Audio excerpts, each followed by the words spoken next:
namoonni muslimaa waan kanan beektu nama rafee waan barbaade riba sana keessa yoo dalagee wanti irratti katabamu hin jiru. Nama rafee nama aqlii hin qabne maraataa akkasuma daa'imman ijaroota kanarratti wanti irratti katabamu hin jiru. Waan isaan dalagan irraa jechuudha wanti irratti barreeffamu hin jiru. Baga Rabbiin achi keessaatii nagaatiin isa kaasee hirribni mataan isaa iyyuu du'a xiqqaadha jedha Rabbiin. Gara du'a guddaatti Rabbiin baga hin ceesisiini. Silaatii wantoonni hedduun addaan ba'anii wantoota hedduuti badee gaaga'amni kana caalu dhufee namni gara meeqatti wal fudhata ture. Rabbiin gaa ergaama wayii fi yookaan waa nama barsiisuuf waan kana godhe hikmaan Rabbii yookaan ogummaa waan kana keessa jiru nuti hin beeknu. Inni waan nuti hin beekne beeka waan ta'eef jechuudha. Alhamdulillah baga Rabbii lubbuu isaa hambise jalqaba. Inni kan biraani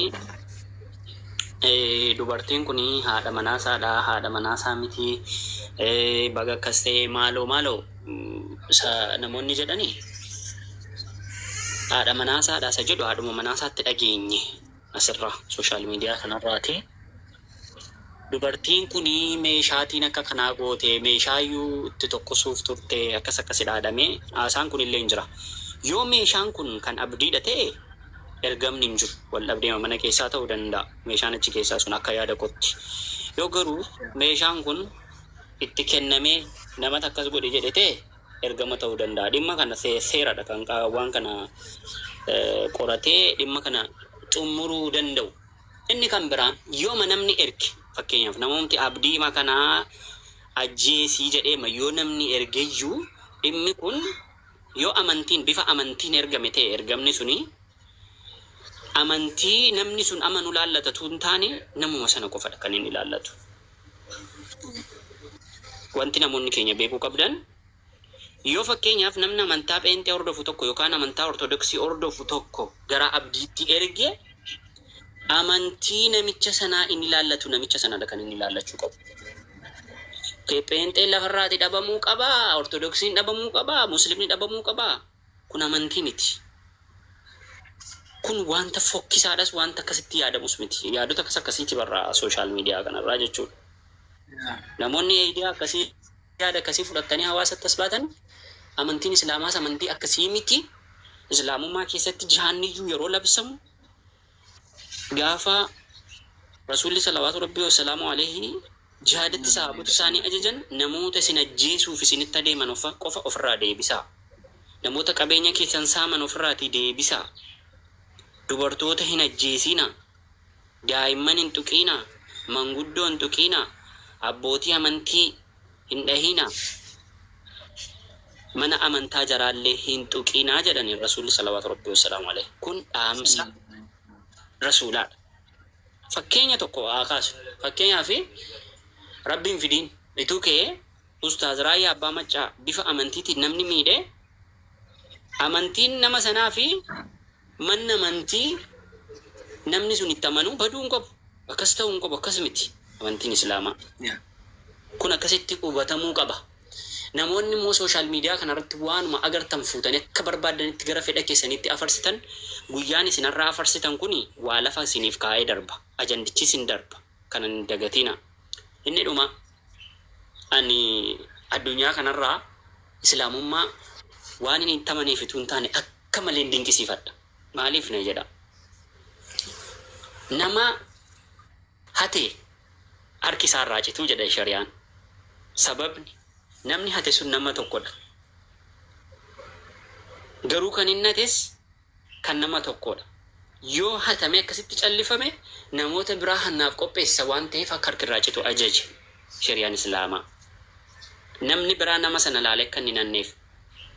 Fakkeenyaaf akka shari'aatiin ragaan ijaa ragaan nama furii dubartii akkas goote kanarratti ituu irratti ba'ameeti. Biyyi sun shari'aatiin bultitee akkuma zayitiitti natte kanatti zayitiin itti namma.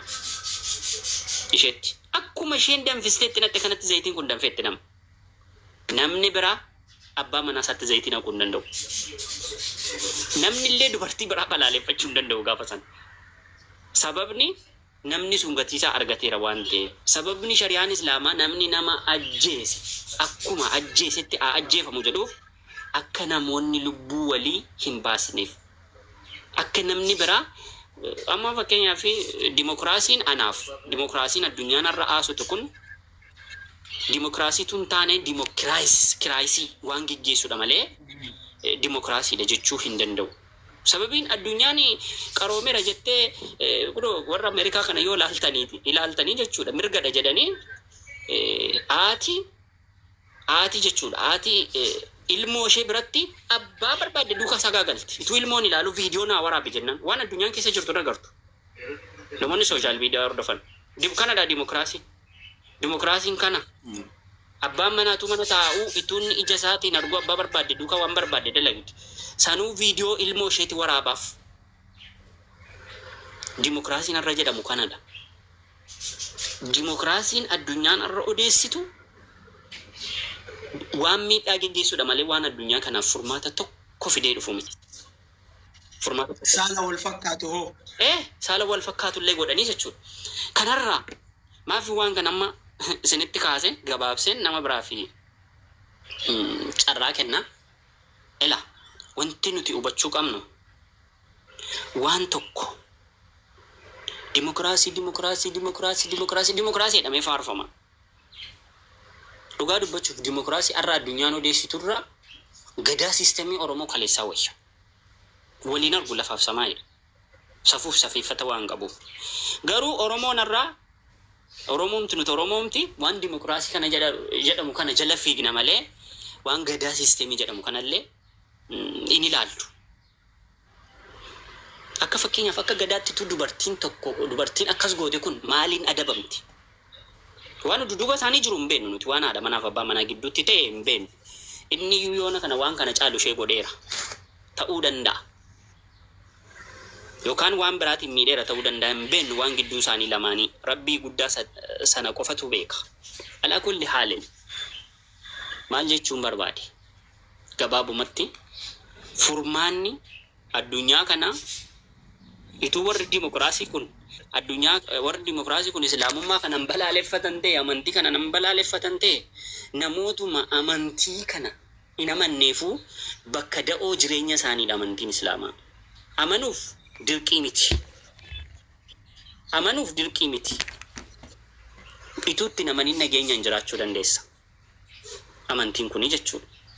Alaa kulli haalin baga rabbiin isaan bifee isheef namoota ishee fakkaataniif dhaamsadha kun. Dubartii sanaaf namoota ishee fakkaatanii fi namoonni yaada akkasii qabdan waan facaafate abbaan ni murataa boolla namaa qote immoo abbaa matiitti lixaa jedhan. Namoonni yaada akkasii qabdan abbaan manaa keessan wanta hin taane isin irratti raawwachuu danda'a. Dubartii biraa waliin argamuu danda'a. Yookiin waan garaagaraa ta'uu danda'a. Yookaan sagalee